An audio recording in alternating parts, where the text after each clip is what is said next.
Now to another historic day for America and the Catholic Church. A busy Wednesday for Pope Francis. Three big events for the pontiff in the nation's capital. First, a stop at the White House, a parade through the streets in Washington, and a mass that just ended a short time ago.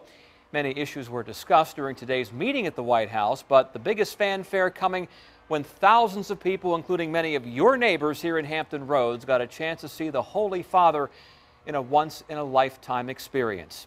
Also in the crowd today, 10 on your side's Andy Fox. And Andy, what an incredible day.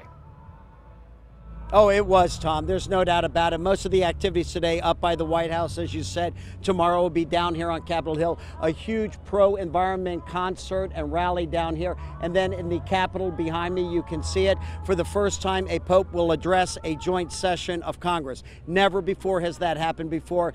This pope reaching out, touching tens of thousands today, millions around the world.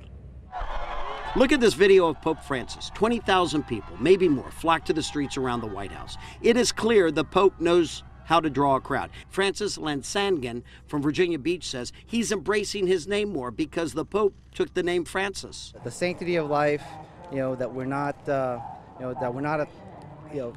a throwaway culture, to embrace life, to embrace people of all colors, of all creeds. The Pope, during his speech at the White House before the parade, remembered the words of Martin Luther King. We have defaulted on a promissory note, and now is the time to honor it.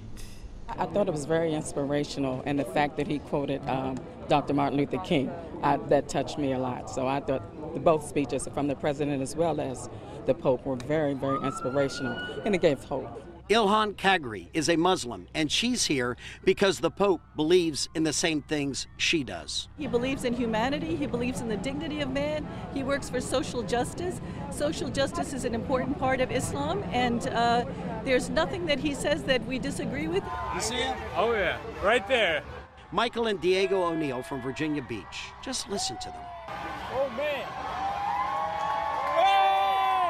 And as the Pope quickly passed by, they ran to get another glimpse before he was gone. What do you think? It's a great honor seeing the Pope for the first time, and it's just great. I love it. I mean, you saw from the brothers there that they were so excited today. You know, this Pope is known as the Pope of the people, the Pope of the poor, the bridge divider. The divider who's bridging the divide among groups of people, bridging those divides. Today, you got a real sense on exactly why he has those reputations. On Capitol Hill, Andy Fox, 10 on your side. And a lot of people looking to hear what the Pope will say tomorrow at that joint meeting of Congress, first ever. Our coverage continues with Joe Fisher at 11 and on Wavy.com. That's where you can find more pictures from today's events as well as the schedule for the remainder of the Pope's visit. And Lester Holt will be in Washington once again tonight for NBC Nightly News beginning at 6:30.